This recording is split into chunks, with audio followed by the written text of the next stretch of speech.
Welcome to Joydeep Chowdhury express. Full frame or crop frame কোনটা নেব এবং কখন নেব? প্রথমে বলি যে আমরা প্রথমে একটু টেকনিক্যাল ডিসকাশন করব যে দুটোর মধ্যে ডিফারেন্স কোথায়, আর তারপরে আমরা বলবো যে কোন জোনারের ক্ষেত্রে কোন ক্যামেরাটা আমরা চুজ করব। প্রথমেই আমরা টেকনিক্যাল পয়েন্টে চলে আসি। এখানে একটা বিষয় প্রথমেই চলে আসছে যে ফুল ফ্রেম মানে কি, তার সেন্সার সাইজটা, সেই ক্যামেরা সেন্সার সাইজটা কিন্তু অনেক বড়।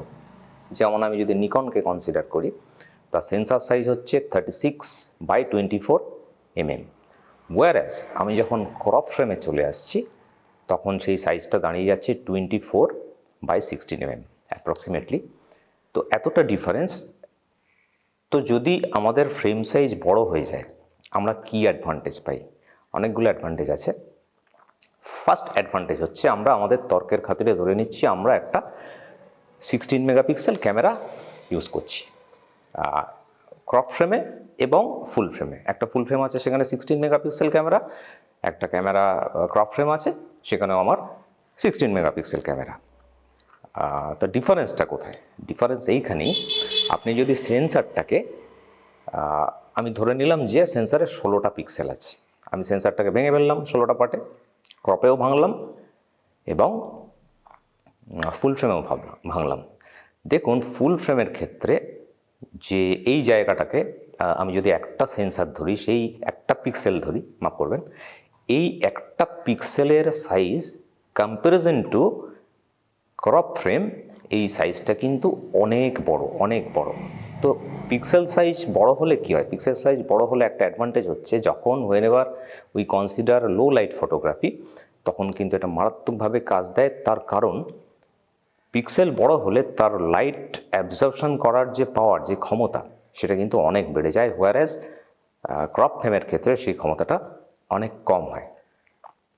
আরেকটা অ্যাডভান্টেজ আছে ফুল ফ্রেমের ক্ষেত্রে, যারা পোর্ট্রেট করছেন, যারা গুড বুকে চাইছেন, তারা you can get closer to the subject, কারণ এর অ্যাঙ্গেল অফ ভিউটা কিন্তু বেশি। ক্রপ ফ্যাক্টরে সেই অ্যাঙ্গেল অফ ভিউটা কিন্তু কমে আসে। কেমন? একটা সিম্পল এক্সাম্পল দিই, আপনি ক্রপ ফ্রেমে যখন ক্রপ ফ্রেমে না, প্রথমে ফুল ফ্রেমের কথাই বলি, যদি আপনি একটা 50 mm সেল লাগাচ্ছেন, সেটা অ্যাজ আ 50 mm ফোকাল লেন্থই কাজ করবে, কিন্তু ওই একই লেন্স আমি যদি ক্রপ ফ্রেমে লাগিয়ে দিই, it will be 1.5x multiplied হয়ে যাবে, তার মানে ওটা হয়ে যাবে অ্যারাউন্ড 75 mm। তার মানে কি অ্যাঙ্গেল অফ ভিউটা চলে এলো। সেক্ষেত্রে পোর্ট্রেট যখন আপনি করছেন, পোর্ট্রেটের থেকে আপনাকে অনেকটা দূরে চলে আসতে হচ্ছে, ওয়ারেস যখন আপনি ফুল ফ্রেমে শ্যুট করছেন, you can get closer to the subject, your portrait এবং ব্যাকগ্রাউন্ড এবং আপনার ক্যামেরার সাবজেক্ট আর ক্যামেরার মধ্যে যে ডিস্টেন্স, সেই রেশিওটা কিন্তু অনেক বড় হয়ে যাচ্ছে। এই রেশিওটা যত ভালো হবে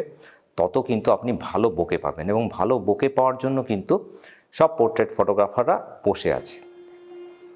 এই তো গেল লো লাইটের কথা এবং পোর্ট্রেটের কথা। এবার বলি যে ফুল ফ্রেমের দামটা কিন্তু ক্রপ ফ্রেমের অনেকটা বেশি, প্রায় ডবল কোনো কোনো ক্ষেত্রে। তো আমি কোন ক্ষেত্রে কোনটা চুজ করব?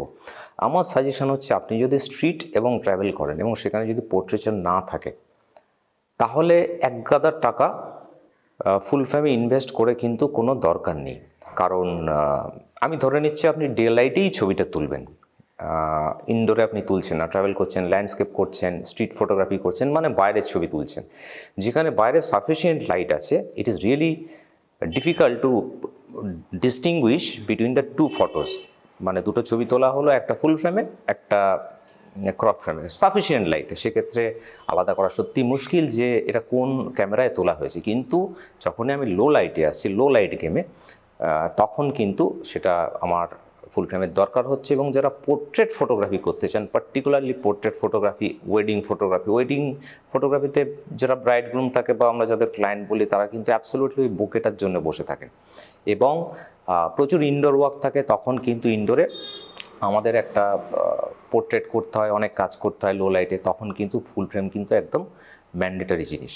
আমি আশা করছি মোটামুটি একটা ফ্রেমওয়ার্ক দিতে পেরেছি যে হাউ টু, এবং একটা রিয়েল লাইফ এক্সাম্পল। এবার আপনাদের যদি কোনো কোশ্চেন থাকে, do not hesitate to ask your question in my comment box. I will try my level best to answer all your question. আজকের মতো আসছি, আলবিদা।